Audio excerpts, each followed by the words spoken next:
और कहीं कहीं देखा भी होगा कि लोगों पर भूत बाधा होती है। जिन लोगों पर भूत बाधा होती है वो बहुत परेशान होते हैं। भूत उन्हें बहुत परेशान करता है। बराबर भूत का दाब जिस पर पड़ता है वो बहुत परेशान होता है। उठते बैठते उसको चैन नहीं। आदमी रात में सोता है, भूत जगा देता है और भयंकर रूप दिखा के परेशान करता है। पेटी में कपड़ा रखा है, वहीं आग लग जाती है। दही जमाया गया, जब देखा गया तो दही नहीं है, उसमें गंदी चीज़ है। यहाँ तक कि एक के घर में भूत आता था तो उसके गाय के सींग को रंग करके और उसके गले में फूलमाला पहना करके और सुगंधित वस्त्र रख करके चला जाता था। और ऐसे बड़ी बड़ी बाधाएं, एक के तो घर में छप्पर फाड़ करके रुपया गिरा जाता था। ऐसी भूत बाधाएं होती हैं और लोग बहुत परेशान होते हैं। वस्तुतः भूत प्रेत नाम की कोई चीज़ है ही नहीं दुनिया में। जीव जब शरीर छोड़ता है तो अपने संस्कारों को लेकर के कर्मानुसार योनियों में जाता है। बीच में उसमें कोई बल नहीं रहता है। यद्यप कुछ विचारक कहते हैं जब जीव शरीर छोड़ता है तो मन का वेग ज़्यादा रहता है, तो उद्वेगित रहता है। वो जब तक वो शरीर नहीं धारण कर लेता है तब तक उद्वेगित रहता है। लेकिन ये बात युक्त नहीं है। उद्वेग इत्यादि शरीर में ही संभव है। जहाँ शरीर नहीं, इंद्रियां नहीं, मन भी वृत्त रूप में नहीं, बीज रूप में हो गया, वहाँ तो केवल कर्मों का बंडल है और कुछ नहीं। इसलिए जीव वहाँ कुछ भी न सोच सकता है, न उद्वेगित हो सकता है, कुछ नहीं। शरीर शांत होते ही जीव अचेत हो जाता है। अचेत होता है वही शरीर का शांत होना है। नाड़ियाँ सब खिसक गईं, प्राणवायु छूट गया और जीव एकदम सुप्त हो जाता है। बीज वासनाएं उसको ले करके उड़ती हैं और फिर वो कर्मानुसार देह धराती है। वो ऐसा ऑटोमेटिक यंत्र है जिसकी व्याख्या असंभव है, लेकिन है। इस देह में आए हैं, ऐसे आए हैं। तो देह छूटने पर कोई संकल्प विकल्प जीव को नहीं होता है, कुछ नहीं कर सकता है, सुप्त पड़ा रहता है। जब देह धरता है तब सक्रिय होता है। मनुष्य शरीर में गर्भ धारण होता है जब, तो कुछ समय तो एकदम सुप्त रहता है। पानी का बुदबुदा उठता है, छोटी सी गांठ बनती है, वो गांठ बड़ी होती जाती है और उसी में शरीर के आकार निकलते जाते हैं। कुछ दिनों के बाद कहते हैं उसमें थोड़ा थोड़ा स्वप्न चेत आने लगता है। ये तो डॉक्टर ही ठीक से बताएं कितने महीनों के बाद। फिर अचेती ही ज़्यादा रहती है। पैदा होने पर धीरे धीरे शरीर का विकास होता है तो जानता समझता है। शरीर छूटने और ग्रहण करने के बीच में उसको कोई संवेदना नहीं होती। बीच में प्रेत योनि की कल्पना बिल्कुल निरर्थक है। प्रेत कोई योनि ही नहीं है। योनि का मतलब है पैदा होना। लोग यही तो मानते हैं कि प्रेत आया और खड़ा हो गया, इतने में उड़ गया, बिल्ली होके भाग गया, हाथी बन गया। ये सब काल्पनिक बातें हैं। हाथी बनने में, बिल्ली बनने में समय लगता है। बिल्ली को गर्भधारण होता है, महीनों गर्भ पकता है, पैदा होता है, बच्चा रहता है, फिर बहुत दिनों के बाद तो बिल्ली का आकार होता है। ऐसे कैसे हो जाएगा? भूत प्रेत की यौन बिल्कुल काल्पनिक है। और किसी की पीठी में कपड़ा जल गया, दही जमाए थे उसमें गंदी चीज आ गई, या गाय के सींग को रंग दिया रात में भूत, ये सब मनुष्यों की बदमाशी है। उसी घर वाले भी ऐसे होते हैं, बाहर वाले भी होते हैं। ऐसी कई घटनाएं पकड़ी गई हैं। एक घर में, बस्ती जिले में तो एक घर में, एक कायस्थ के घर में एक लड़की बड़ी चालाक, घर वालों को परेशान करने में लगी रहे, और वो ऐसी अद्भुत अद्भुत काम करे कि लोग समझ नहीं पाए। फिर एक दिन पकड़ी गई तो घर वाले उसको पीटे, फिर ठीक हो गए। कभी कभी दूसरे घर वाले परेशान करते हैं। और ऐसे कौन भूत होगा कि जो आकर के गाय के सींग को रंग दे, उसको माला पहना दे, और सुगंधित वस्त्र रख जाए, या रुपया छप्पर फाड़ करके रुपया गिरा दे? ये तो बहुत बढ़िया प्रेत है, फिर काम लायक। अगर छप्पर फाड़ करके रुपया गिराए प्रेत, तो ऐसे प्रेत की तो पूजा करनी चाहिए और पालना चाहिए। ये सब सनसनीखेज बातें हैं, कुछ दम इसमें नहीं है। लेकिन जिस भूत बाधा को मैं कहता हूँ वो सच है। बीती हुई घटनाओं की स्मृतियाँ, उसके संस्कार, उसके रागद्वेष, उसके हान लाभ की खटक, मान अपमान की खटक दिमाग पर सवार है तो आदमी चैन से नहीं रहेगा। ये भूत बाधा हर मनुष्य पर है। जानवरों में शायद ये नहीं है। जानवर बड़े सरल होते हैं और पेट भरा, प्रजनन की क्रिया कर लिए और सहज रहते हैं। उनमें ये सब ज़्यादा प्रपंच नहीं रहता है।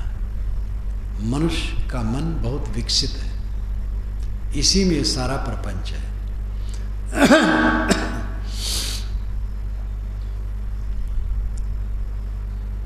मनुष्य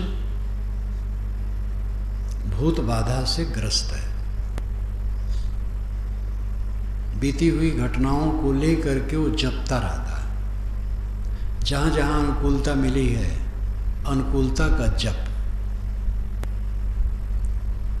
50 बार, हजारों बार जप करके कोई मतलब नहीं है। एक जगह सभा हुई, मेरा बड़ा आदर हुआ, बड़ी फूल माला चढ़ाई गई, बड़ी प्रशस्ति गाई गई और बहुत समर्पित किया गया, बहुत कुछ हुआ। फिर तब क्या हुआ? सुना हो गया। प्रशंसा करने वाले चले गए, फूल माला एक तरफ सड़ रही हैं, समर्पित की गई वस्तु इधर उधर प्रयोग में आ गई, अकेला आदमी रह गया। क्या रहा? अब उसी को जपते रहने से मतलब क्या है? किसी ने हमें गाली दी, अपमान किया, वो भी उड़ गया, वो भी कुछ नहीं रहा। हमसे कोई गलती हो गई, वो भी हो गई, अब गलती न करें बस। उसको सोच सोच करके दुखी होने की क्या जरूरत? किसी से हमारे लिए गलती हो गई गलती, और फिर गलती नहीं करेगा, क्योंकि गलती करने वाला दुखी हो जाता है। स्वयं सोचेगा, नहीं सोचेगा दूसरे लोग टोकेंगे, और गलती करता रहेगा तो अपना नुकसान करेगा। हमारा क्या नुकसान करेगा? किसी चीज़ की हानि हो गई, वो लौटेगी नहीं। दुनिया हानि रूप ही है। हानि हो गई तो हानि को जपने से हानि की पूर्ति हो जाएगी। लाभ हो गया, लाभ का उपयोग करें, उसको जपने से क्या मतलब? हानि लाभ, सम्मान अपमान, अपनी त्रुटियां दूसरे की त्रुटियां, ये सब प्रपंच लेकर के आदमी दुर्बल मन, दुर्बल विवेक भूत बाधा से ग्रस्त है और सदैव पीड़ित है।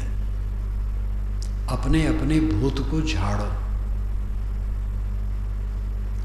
ये जो काल्पनिक भूत लोगों को लगता है, इसमें सोखा, बैगा, भुआ, ओझा, भिन्न भिन्न क्षेत्रों में नाम होता है इनका। ये झाड़ने आते हैं और झाड़ते हैं, अच्छा भी होता है क्योंकि मनोवैज्ञानिक प्रभाव होता है।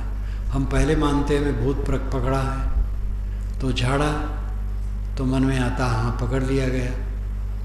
वो कहता मैंने पकड़ लिया, इसको अब ले जाता हूँ, तो मन हल्का हो गया।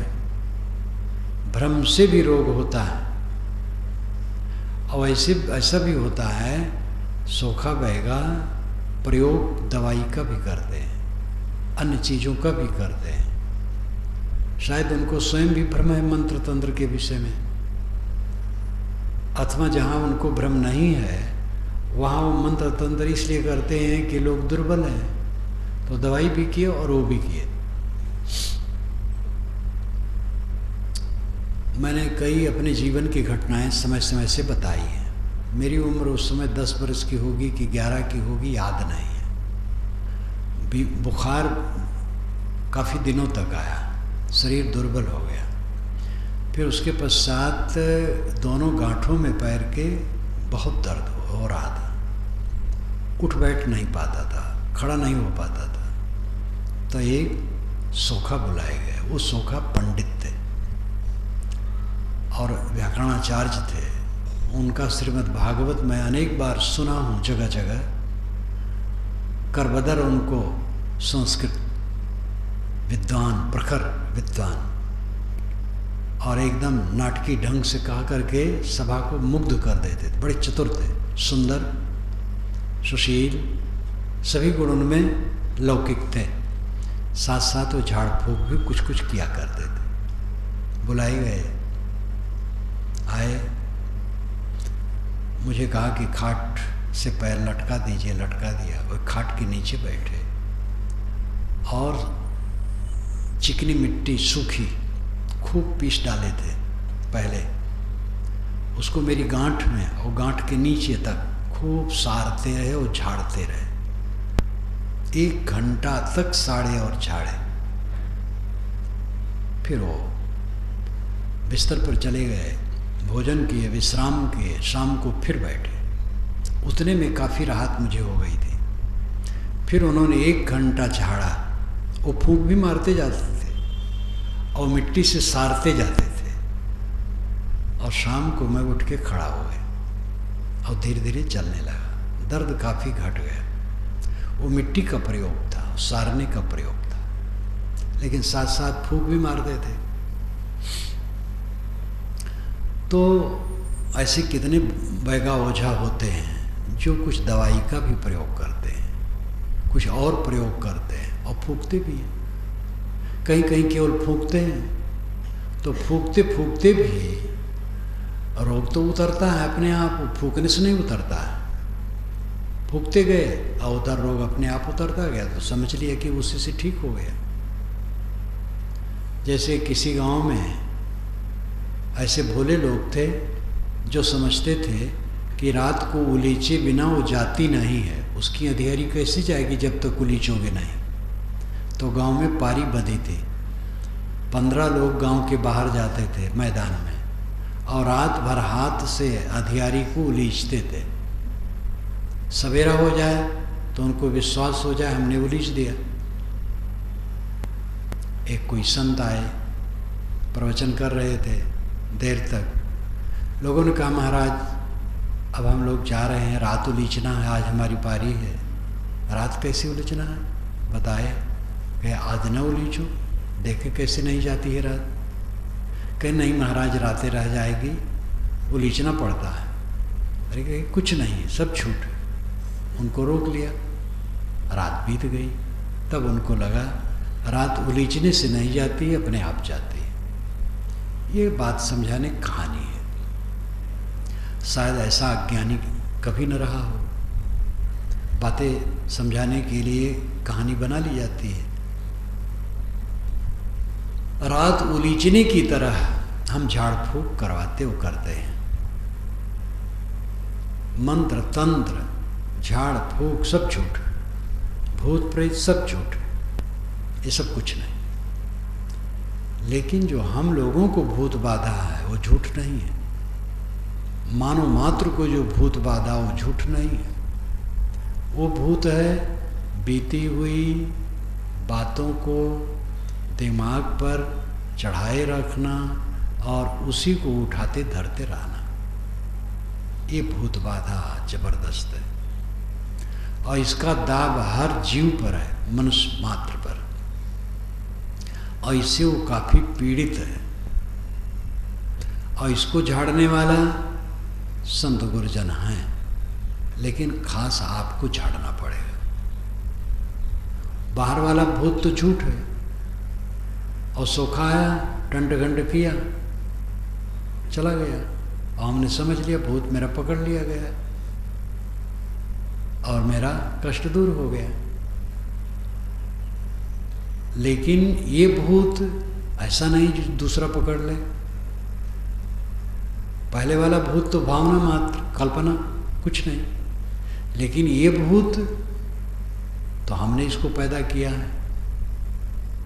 स्वाभाविक है, जो हम करते हैं उनकी स्मृति बनती है और करने में कुछ गलती भी हो जाती है, अच्छा भी हो जाता है, अनुकूल भी मिलता है, प्रतिकूल भी मिलता है, सुख भी मिलता है, दुख भी मिलता है, हानि भी होती है, लाभ भी होता है, जीवन के दरमियान में होता जाता है।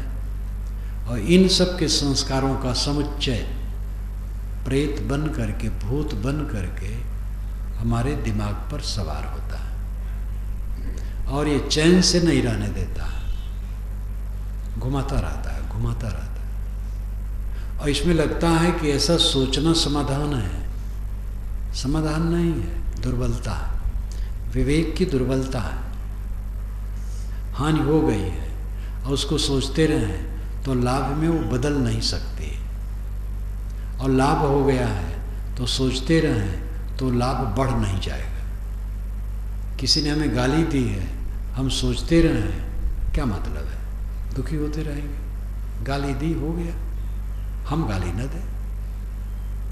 हमसे भी मानो गलती हो गई है, अब गलती न करें। उसको सोच सोच करके क्या होगा, दुख के सिवा। वर्तमान में शुद्ध है वो शुद्ध है। वर्तमान में हठ ना हो, आग्रह ना हो, अहंकार ना हो, कामना ना हो।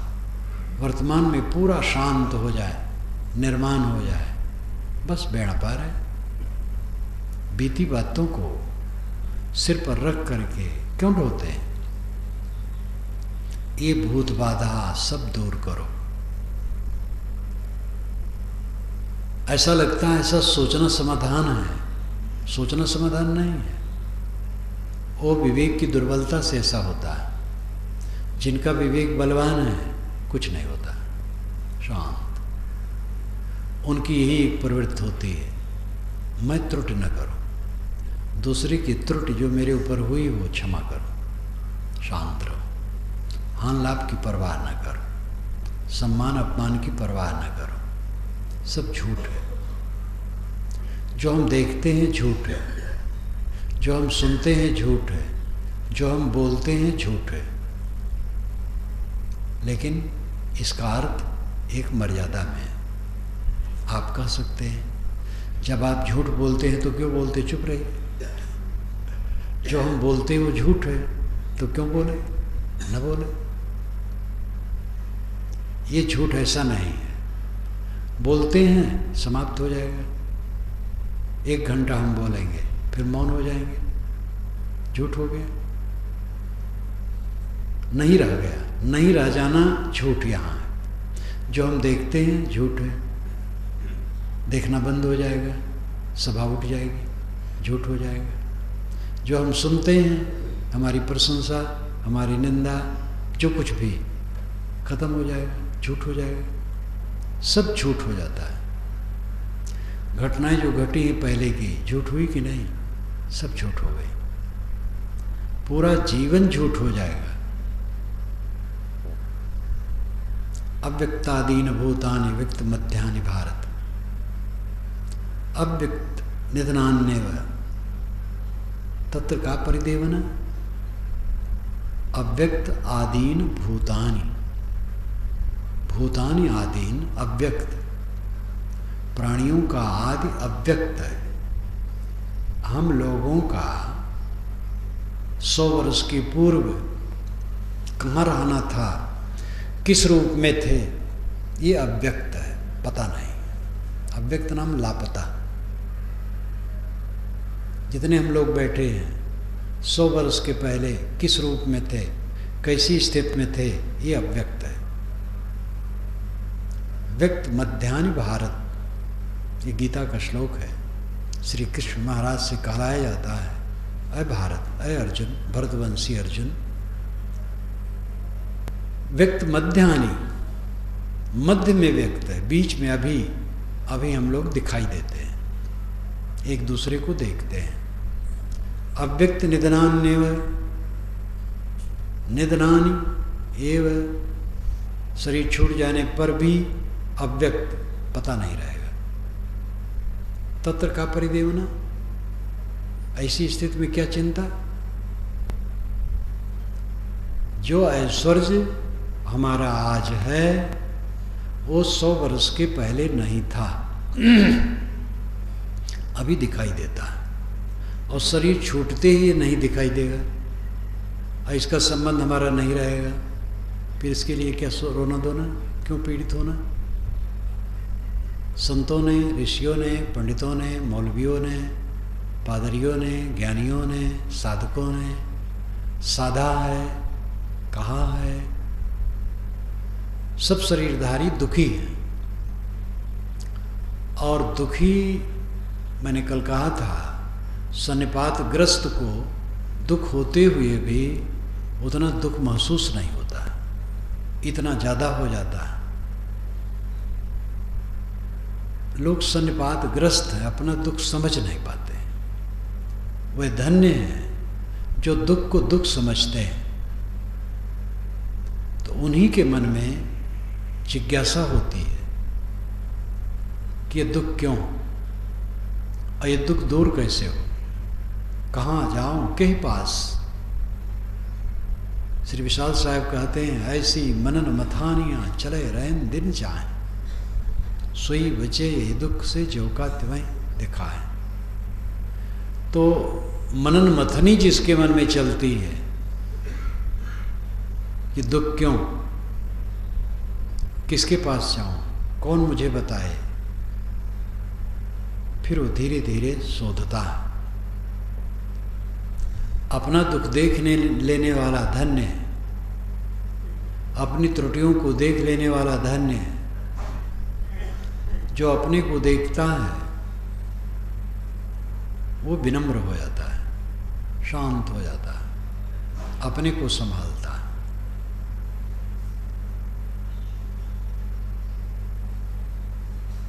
अपने को देखो, अपने को संभालो, विवेक बलवान बनाओ, दुर्बल न बनो। भूत बाधा को दूर करो। सब लोग अपना अपना ओझा बनो। गुरु संत झाड़ते हैं ऊपर से, झाड़ना यही बताना रास्ता, परिचय देना है तो सबके। मानस रोग कछुक हम गाए, हैं सबके लख बिरले पाए। गोस्वामी जी ने रामचरितमानस के उत्तरकांड में मानस रोग का वर्णन किया।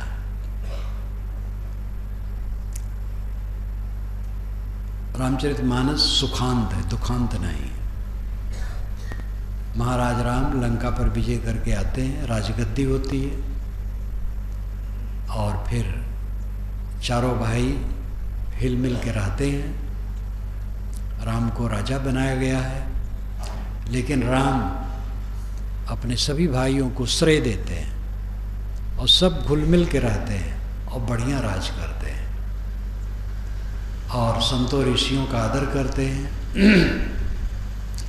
उसी बीच में प्रश्नोत्तर गोस्वामी जी करवा देते हैं, सत्संग की महिमा और ज्ञान की महिमा, भक्ति की महिमा, और फिर उसके साथ मानस रोग का वर्णन, और बड़ी कुशलता से वे उत्तरकांड पूरा कर देते हैं। उसी में मानस रोग का वर्णन है। मानस रोग का बड़ा वैज्ञानिक वर्णन है वहाँ। उसकी आखिर में वो कहते मानस रोग कछुक हम गाए, हैं सबके लख बिरलई पाए। मानस रोग मैंने कुछ कहा जो सब के है, लेकिन बिरले उसको समझने वाले हैं। मानस रोग से सब पीड़ित है। केवल मानस रोग से अपने को मुक्त कर लेने वाला धन्य है।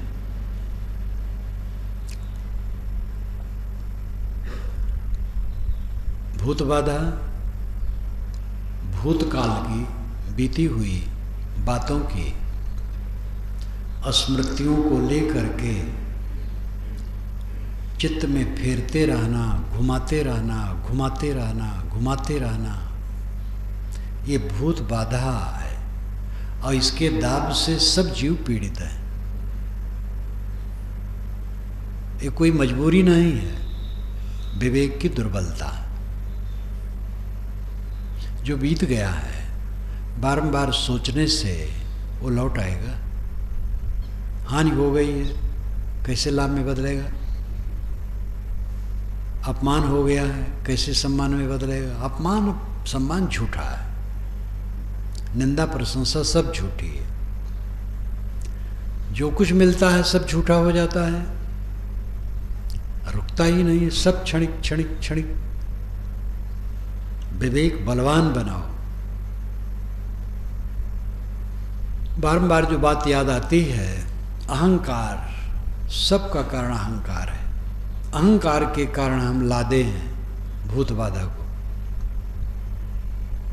जरा भी अपमान सहन नहीं है, जबकि पूरा अपना अपमान सहने की जरूरत है। और सम्मान बहुत प्रिय है, जबकि सम्मान को काक विष्ठा के समान समझने की जरूरत है। काक विष्ठवत जान। सम्मान का भूखा साधक नहीं हो सकता, ऐश्वर्य का भूखा साधक नहीं हो सकता।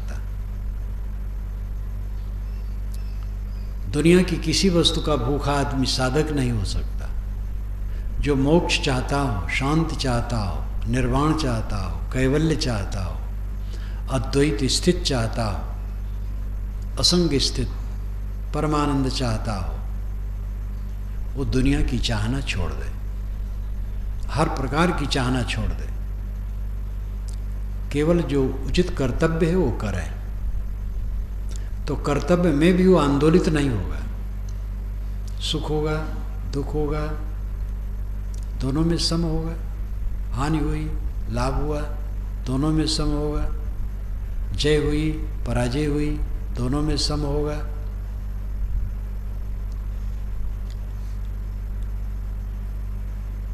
विजय ठीक है कि हार ठीक है? लाओ त्से ने कहा विजय ठीक है कि हार ठीक है? कबीर साहब कहते हारा सो हरि को मिले, जीता जमपुर जाए। लाओ त्से की तो बात बात में मुझे कबीर साहब की याद आती है। दोनों एक ढंग के संत हैं। इसीलिए एक चिंतक ने लिखा है कि लाओ त्से को कबीर समझ पाए। 2000 वर्षों का अंतर, और कोई मुलाकात नहीं, और कोई उनकी पुस्तक पढ़ने की बातें नहीं। अभी तो लाओ त्से की पुस्तक है 100-200 वर्षों से लाइट में आई है दुनिया के। जब यूरोप वालों ने इंग्लिश अनुवाद किया तब आई, नहीं तो चीन में सीमित थी। और ऐसी पहेलियां हैं कि उसका भाष्य करने की हिम्मत लोग नहीं रख पाते थे ज़्यादा। लेकिन उनकी पंक्ति पंक्ति पर जब सोचता हूँ तो कबीर साहब की याद आती रहती है। एक कहानी है कि घटना है, हांगकांग में अमेरिका का एक व्यक्ति पहुंचा तो वहाँ चीन के 2 व्यक्ति थे सामने। वो एक दूसरे से लड़ रहे थे एकदम गुस्सा में, और मुट्ठी बांध करके एक दूसरे के नाक तक ले जाते थे, लेकिन मारते नहीं थे। और वो बिल्कुल गुस्सा में, और ऐसा वो देर तक करते रहे और गाली भी देते रहे। लेकिन अमेरिका का वो आदमी समझ ही नहीं पाता था क्या मामला है, क्योंकि चीनी वो समझता नहीं था। और वो हाथ माथ करके उसके नाक तक ले जाए और एकदम मारने के, वो मारे नहीं। तो वो समझे भाई ये कि नाटक है, क्या है, तमाशा है, खेल है। गुस्सा का प्रदर्शन करते हैं तो नाटकी ढंग से करते हैं कि सच है, सच होता तो मार देते, मारते क्यों नहीं है। तो वहाँ के आदमी से पूछा तो चीनी भाषा वो समझता था, तो हंसा। तो कहा है लाओत्से के शिष्य हैं, लाओत्से के अनुगामी हैं। लेकिन अब सब अनुगामी तो उतने नहीं होते हैं, पक्के संसारी हैं, दोनों गुस्सा में हैं। तो लाओत्से ने कहा है जो पहले प्रहार करता वो हारता है। तो अब वो प्रहार नहीं कर रहे हैं कि हम हार जाएंगे, इसलिए दोनों प्रहार नहीं करते हैं। दोनों प्रहार न करने का मतलब होता है युद्ध होता ही नहीं है, खाली गर्माहट होकर के बंद। कब तक ऐसे हाथ घुमाते रहेंगे। तो लाओत्से ने कहा है पहले प्रहार करने वाला हारता है। वो तो सब जगह राजाओं को, सम्राटों को भी जो बताया है, सम्राट को शून्य हो जाना चाहिए। मैंने एक दिन कहा था, कल या परसों, कि उत्तम शासन वह है कि शासक को लोग जानते ही ना हो। जानते ही ना हो मतलब है कि ऐसा सहज हो कि जनता सुखी हो और शासक के लिए कोई चिंता ना हो, कोई परवाह ना हो। क्योंकि शासक अपने को ऐसा शून्य बना करके काम करता है, वो खुद नहीं चाहता लोग मुझे चाहें और जानें। उत्तम शासन है जिसमें शासक को लोग जानते भी ना हो। मध्यम शासन है कि शासक को लोग जानते हों और शासक में श्रद्धा रखते हो। और अधम शासन है कि शासक को लोग डरते हो। और अधमाधम शासन है कि शासक से लोग घृणा करते हो। कितनी बढ़िया बात है। शासक ठीक नहीं है तब लोग घृणा करते हैं, और शासक ठीक है लेकिन कुछ हैकड़ भी है इसलिए लोग डरते हैं। और शासक बहुत अच्छा है इसलिए लोग श्रद्धा करते हैं। और शासक इतना अपने को शून्य कर दिया है, इतना निर्मानी है कि शासक पर कोई ख्याल ही नहीं करता। बढ़िया शासन है, शासक भी समझता बढ़िया शासन में सब सुखी रहे और क्या चाहिए, हमें क्या लेना है। उत्तम शासन कि शासक को लोग जाने ही ना। मध्यम शासन, शासक के प्रति लोग श्रद्धा रखें। अधम शासन कि शासक के प्रति लोग भय करें। और अधमाधम शासन कि शासक से लोग घृणा करें। तो हर जगह अपने को शून्य बनाने की बात है। हारा सो हरि को मिले, जीता जमपुर जाए। ये साहब की आदि साखी है। जो हारता हो हरि को मिलता है और जीतता हो जमपुर को जाता है। यमपुर जमपुर, यमपुर का जमपुर अपभ्रंश है। हरि को मिलता है तो ये कथन द्वैत उपस्थित करता है। कथन में द्वैत हो जाता है, इसीलिए सारा कथन अपूर्ण है। कथन केवल संकेत है, और कथन को पकड़ करके कोई बैठ जाएगा तो सत्य नहीं समझ पाएगा। जैसे चांद वृक्ष के दो शाखाओं के बीच में चांद पतला सा निकला है। कोई माँ अपने बच्चे को बता रही है, देखो बेटा वो चांद। बच्चा तो अबोध है, चांद कौन चांद, कहाँ चांद। वो देखो वो वृक्ष के दो शाखाओं के बीच में जो खाली जगह है, जो चमकता है पतला पतला, वो चांद है। तो दो शाखाओं को बताना एक संकेत, इशारा है। वो दो शाखाओं के बीच में चांद नहीं है, चाँद तो करोड़ों कोस दूर है, लेकिन कथन सदैव अपूर्ण होता है। व्यवहारिक कथन अपूर्ण होता है, फिर आध्यात्मिक कथन तो क्या पूछना। कल अभी सोच रहा था तो बात आई एक सूत्र में कि महापुरुष का कोई पदचिन्ह नहीं होता। तो मैंने कहा साथी से कि पंचिक खोज मीन को मारग कहें कबीर तो भारी। साहब कहते पंचिक खोज और मीन का मार्ग पता पाओगे। पक्षी आकाश में उड़ा तो रास्ता पता पाओगे कैसे उड़ा है, रास्ता कोई बना है। और मछली पानी में तैरती है तो रास्ता कोई बनता है पीछे।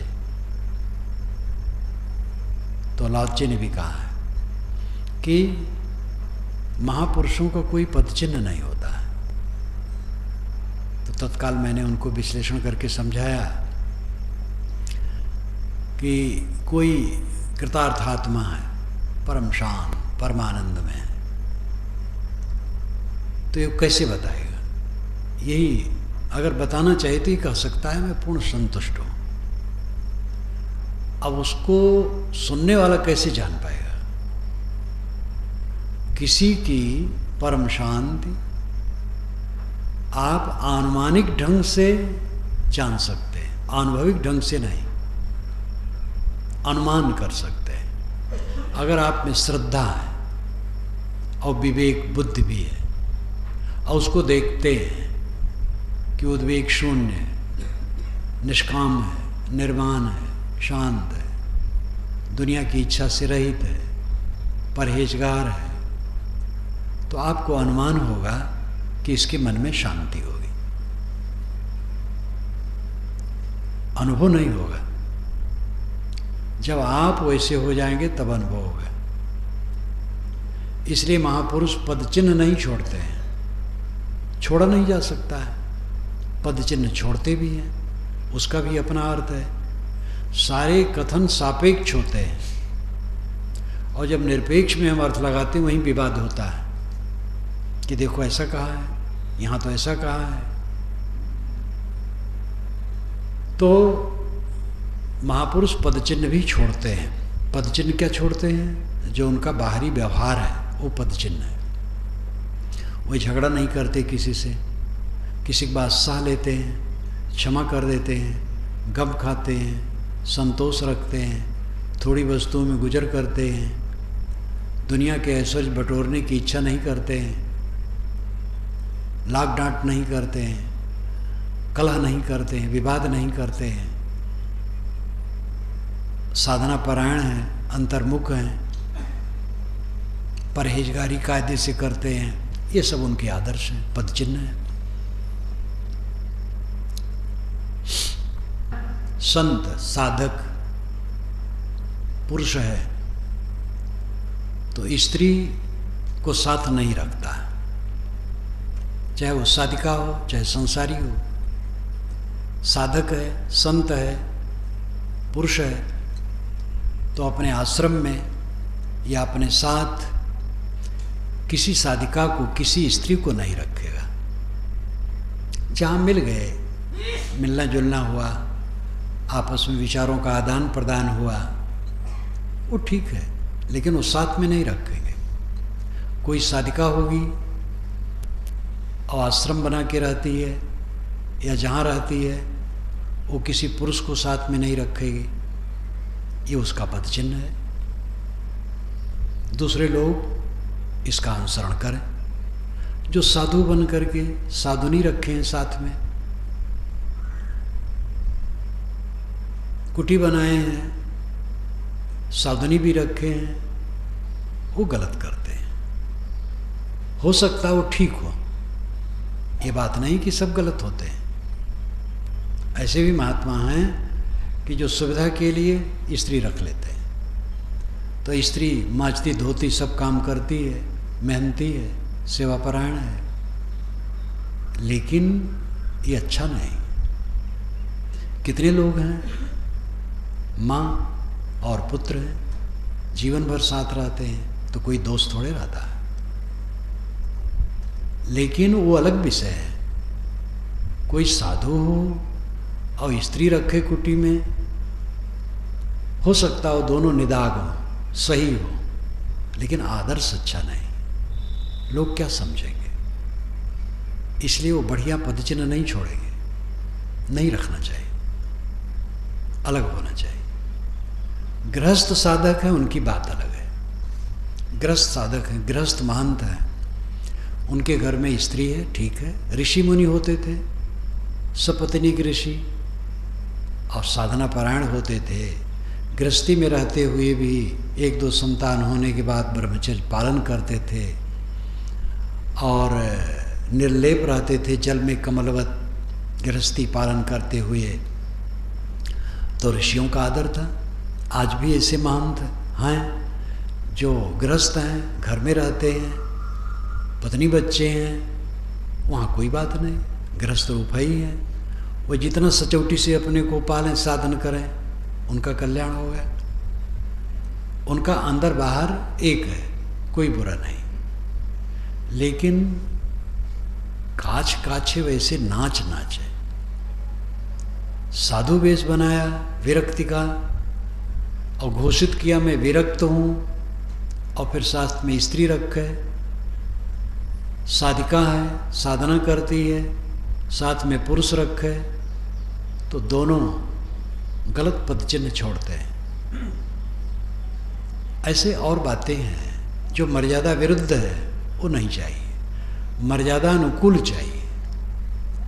अंदर साफ होते हुए भी बाहर भी मर्यादा सही होना चाहिए। कई बार मैंने आपको सुनाया होगा, प्रीतम नगर में तब रहता था, अभी तो 8-10 वर्षों से यहाँ रहने लगा, तो वहाँ पर भी बोर्ड में लिखा था नीचे, अकेली स्त्री का आश्रम में प्रवेश वर्जित। तो एक वकील और ये मिले और बहुत तुनक गई महिला, और उन्होंने कहा ठीक है, ऐसे आश्रम में मैं कभी नहीं जा सकती जहाँ स्त्रियों का निरादर है।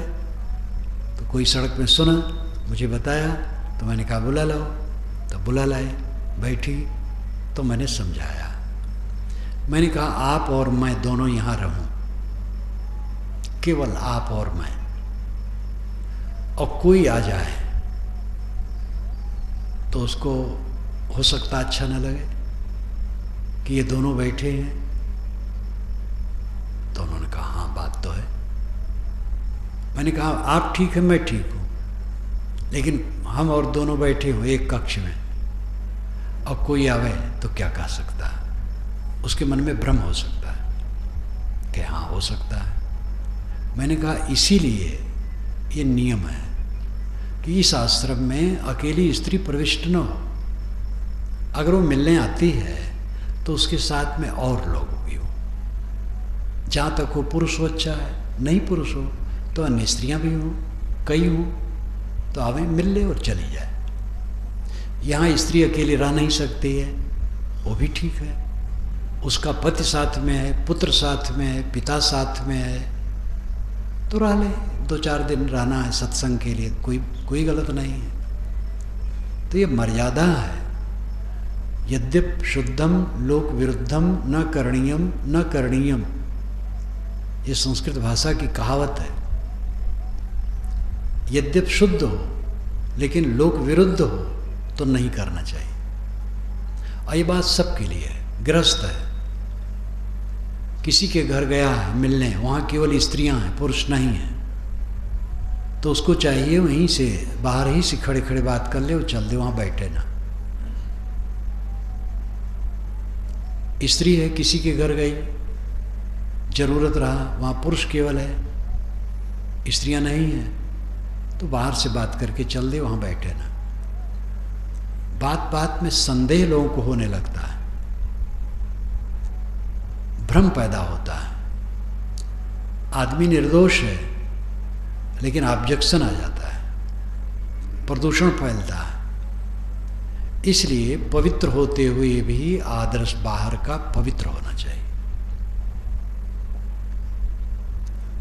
इसीलिए पूर्व काल से मर्यादाएं हैं मनुस्मृति में जो लिखा है कि लड़की पहले पिता के अधीन रहे, फिर बीच में पति के संरक्षण में रहे, फिर पुत्र के संरक्षण में रहे, स्वतंत्र नहीं रहे, तो एक विदुषी महिला ने लिखा है, ठीक है, स्त्री को स्वतंत्र नहीं रहना चाहिए, उसके लिए स्वतंत्र नरक है।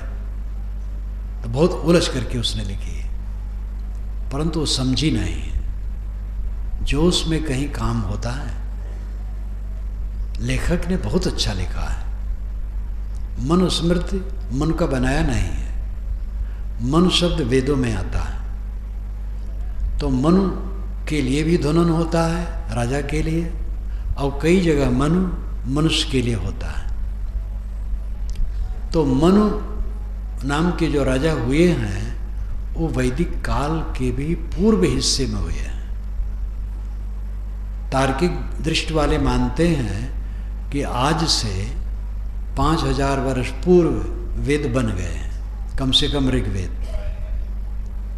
बहुत लोग तो मानते हैं 90,000 वर्ष पूर्व बने हैं, और बहुत लोग तो मानते कई लाख वर्ष पूर्व, बहुत लोग मानते हैं वो तो सदा से है।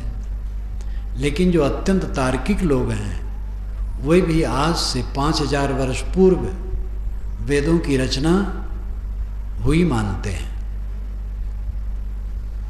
और मनु वैदिक काल के उषा काल में रहे होंगे, शुरुआत में रहे होंगे, तब जात पात वर्ण व्यवस्था कुछ थी ही नहीं। वह मनु जानता भी नहीं होगा कि आदमी अछूत होता है, क्योंकि वेद ही में कहीं नहीं है कि कोई आदमी अछूत होता है। किंतु मनुस्मृति जो है, अच्छी बातें उसमें हैं बहुत, जात पात को लेकर के बहुत घृणित बातें हैं।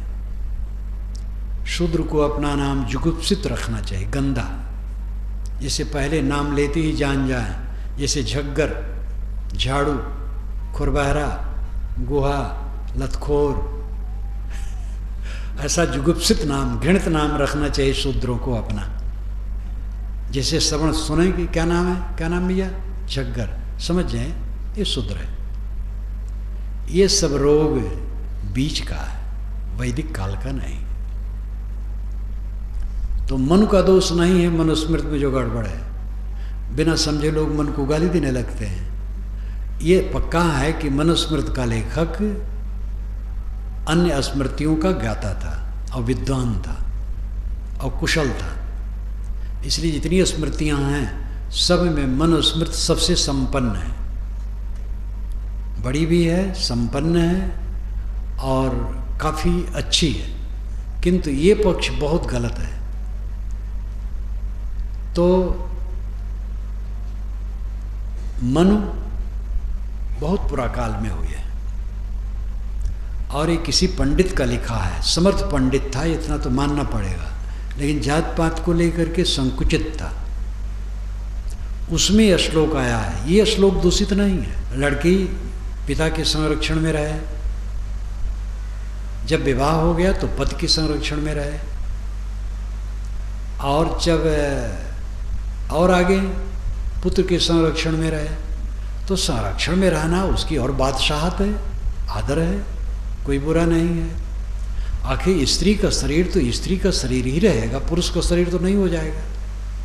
तो उसमें कुछ आवश्यकताएं हैं, कुछ व्यवस्थाएं हैं, कुछ बातें हैं, और जो स्त्री की विशेषता है वो पुरुष में मिलना मुश्किल है, उसकी अपनी विशेषता है। स्त्री में विशेषता है, वो विनम्र होती है। इसलिए लाओ त्से ने भी कहा है, पुरुष को समझे फिर स्त्री के साथ रहे। तो एक व्याख्याकार बिना समझे लिख दिया कि पुरुष को समझे फिर स्त्री के साथ रहे। देखो श्री कृष्ण 16,000 स्त्रियों के साथ रहे, क्या फर्क पड़ता है? वो एकदम नहीं समझ पाया। मैं तो जब पहले पढ़ा तो समझा अपने भारतीय परंपरा के अनुसार कि पुरुष आत्मा को समझ ले फिर स्त्री देह के साथ रहे, यानी आत्मा को समझ करके देह के साथ रहे तो मुक्त रहेगा। परंतु जब और पढ़ा उनको अन्य अनेक पुस्तकें टिप्पणियाँ, तब पता लगा। उनके कहने की एक शैली है, हर व्यक्ति में पुंसत्व और स्त्रीत्व होता है। पुंसत्व है साहस, स्त्रीत्व है विनय। आदमी पुरुष को समझ करके स्त्री के साथ रहे, यानी अपने साहस के बल को समझे, लेकिन कोमलता के साथ रहे। कोमलता छोड़ करके साहस का प्रयोग करेगा तो उद्दंड होगा। इसलिए साहस को समझे, पुंसत्व को समझे, पुरुषत्व को समझे और स्त्री के साथ रहे, कोमलता के साथ रहे। कितने पुरुष हैं बड़बड़ बड़बड़ करते रहते हैं, उनकी पत्नी चुपचाप सुनती रहती, काम करती रहती। अथाह सागर है नारी, कितना सहती है। 9-10 महीने बच्चे को गर्भ में रखती है, कष्ट करके पैदा करती है, मल मूत्र धोती है और पालती पोसती है। कितना उपकार माँ का है। तो माँ का स्थान पुरुष कैसे ले सकता है? और पुरुष की अपनी विशेषता है, तो इसलिए नारी की अपनी विशेषता है, पुरुष की अपनी विशेषता है। एक लड़का है, साधना करता है, रात में नदी के किनारे अकेले बैठा है। कोई युवती साधना करती है, वो वहाँ अकेले बैठना उसके लिए खतरे से खाली नहीं। शरीर उसका इस ढंग का है, तो इसमें उसके अनुसार रहना बुरा नहीं है। इसमें कोई कल्याण में बाधा नहीं है। ना वहाँ बैठे, अपने घर में बैठे, बस हो गया। तो जो शरीर में लिंग भेद है, अंग भेद है, वो भेद प्राकृतिक है, तो उसमें बुरा क्या है? और उसके अनुसार मर्यादा में रहने में बुरा क्या है? इन बातों को सबको समझना चाहिए। पैर पकड़ने की आदत जो ज़्यादा है धार्मिक क्षेत्र में, गुरु महाराज का पैर पकड़ रहे हैं लोग, स्त्रियां भी पकड़ रही हैं, पुरुष भी पकड़ रहे हैं, इसकी कोई ज़रूरत नहीं। दंड प्रणाम अलग से कर लो, उनका बोध विचार ग्रहण करो, वो उनका पैर पकड़ना है, उससे आपका हित होगा। केवल पैर पकड़ने से कुछ नहीं होगा। इसलिए देवियों के लिए तो मेरा निवेदन है, किसी पर पुरुष का वह स्पर्श न करें। और संत गुरुजन भी पर पुरुष हैं, उनका भी स्पर्श न करें। अलग से दंड प्रणाम। जितना अनुशासन मानेंगे उतना कल्याण होगा। अनुशासन नाम शिक्षा उपदेश। मैं मूल बात पर आकर के समाप्त करूं। भूत बाधा से सब ग्रस्त हैं। भूतकाल की घटनाएं, हानि लाभ, अनुकूल प्रतिकूल, संयोग वियोग, त्रुटियां अच्छाइयां, जो भी कूड़ा कबाड़ है, उसकी स्मृतियों से सबकी आत्मा कुचली जा रही है। भूत बाधा से सब ग्रस्त है। और मन ये कहता है कि ऐसा सोचना स्वाभाविक है। स्वाभाविक नहीं है, विवेक की दुर्बलता है। फेंक दो उसको। घोड़ा अपने चाम को फरफरा देता है, पूरे शरीर का चाम फरफरा उठता है और जितने धूल गर्दा है झड़ जाते हैं, बाल से साफ हो जाता है। ऐसे सब फरफरा दो और वर्तमान में जियो। मरी बातों को याद न करो, वर्तमान में जियो।